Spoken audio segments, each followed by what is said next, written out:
Қайырлы күн достар, бүгін сіздерге балды цифра торттың рецептісімен бөлісемін. Видеоны көрмес бұрын каналыма жазылып, қоңыраушаны басып қойыңыздар, сонда жаңа рецептіні бірінші көретін боласыздар. Ең бірінші коржын дайындаймыз. Қажетті заттардың толық мөлшерін описанияға қалдырамыз, сол жақтан көре аласыздар. Ең алдымен 2 жұмыртқаға шым-шым тұз салып, кішкене араластырамыз. Содан соң оған қантымызды қосып, жақсылап ағарғанша араластырып аламыз.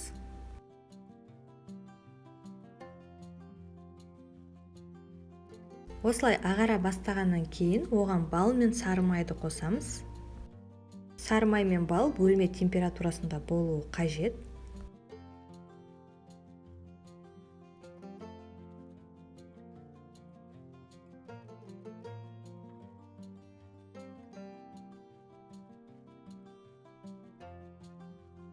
Сары майымызды қосып болған соң кішкене араластырып аламын. Бұлай араластырмасаңыз да болады. Біздің балымыз, қантымыз барлығы біркелкі етіп араласу үшін парабой баняға қойып араластырамыз. Және де парабой баняға қойған кезде біздің ыдысымыз ыстықты көтеретіндей болуы қажет. Сол себепті осындай темір кастрөлге ауыстырып алдым. Және де барлығы еріп біркелкі етіп араласқанша осы отта ұстайтын боламыз. Мінекей барлығы еріп араласа бастады.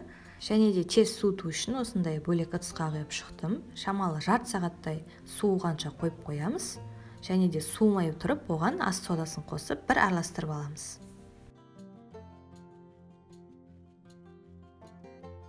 Ас содасын қосып болғаннан кейін жақсылап араластырып, бетін жауып, суығанша қойып қоямыз. Біздің сұйық массамыз суығаннан кейін оған ұнымызды қосамыз. Ұнды 2 немесе 3-ке бөліп қосамыз. Және де ұнды көп қосуға болмайды. Егер ұнды көп қосатын болсаңыздар, біздің корждарымыз тығыз болып шығады. Ұнды қосқаннан кейін осылай лопаткамен немесе миксердің қамыр илеуге арналған крючоктарымен араластырсаңыздар болады. Ұнды аз қосқаннан кейін біздің қамырымыз сұйықтау және де қолға жабысқақ болып келеді. Сол себепті қолмен илеуге келмейді. Сол себепті лопаткамен немесе осылай миксермен араластырып шығамыз.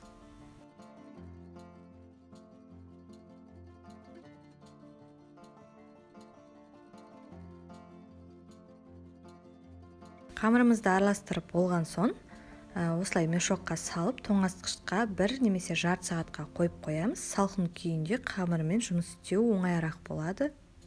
Әрине, ұнымызды көбірек қосып, қамырымызды жайып пісірсеңіздер болады, бірақ ол кезде біздің қамырымыз тығыз болып шығады, соны ескерген дұрыс.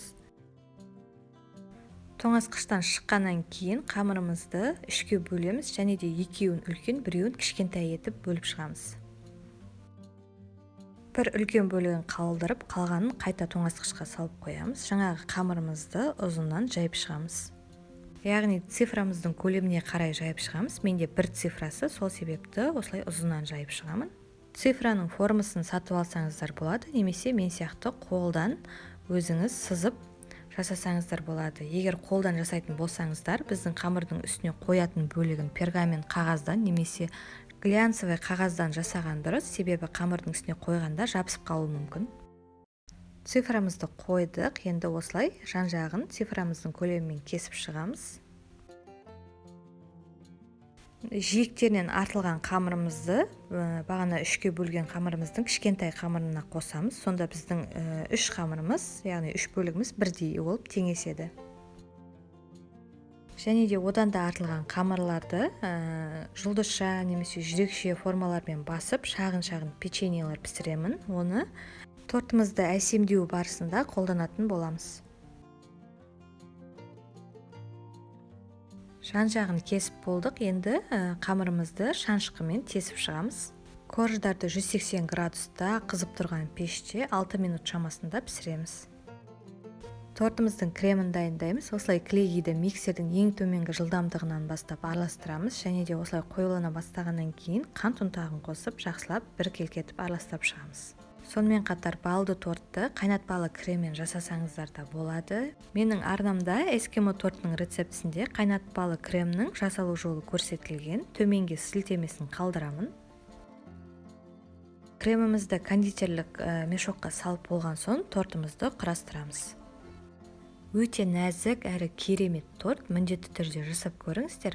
және де осы тортымызды құрастырып болғаннан кейін міндетті түрде тоңазытқышқа бір түнге немесе кемінде 3-4 сағатқа қоюға кеңес беремін. Сонда креміміз қожаларымызға сіңіп өте дәмді болып шығады.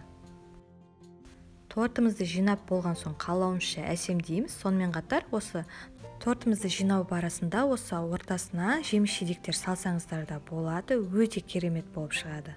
Осымен біздің тортымыз дайын. Міндетті түрде жасап көріңіздер. Алдағы жаңа видеоны жіберіп алмас үшін каналыма жазылуды ұмытпаңыздар. Сіздермен бірге болған Лаура.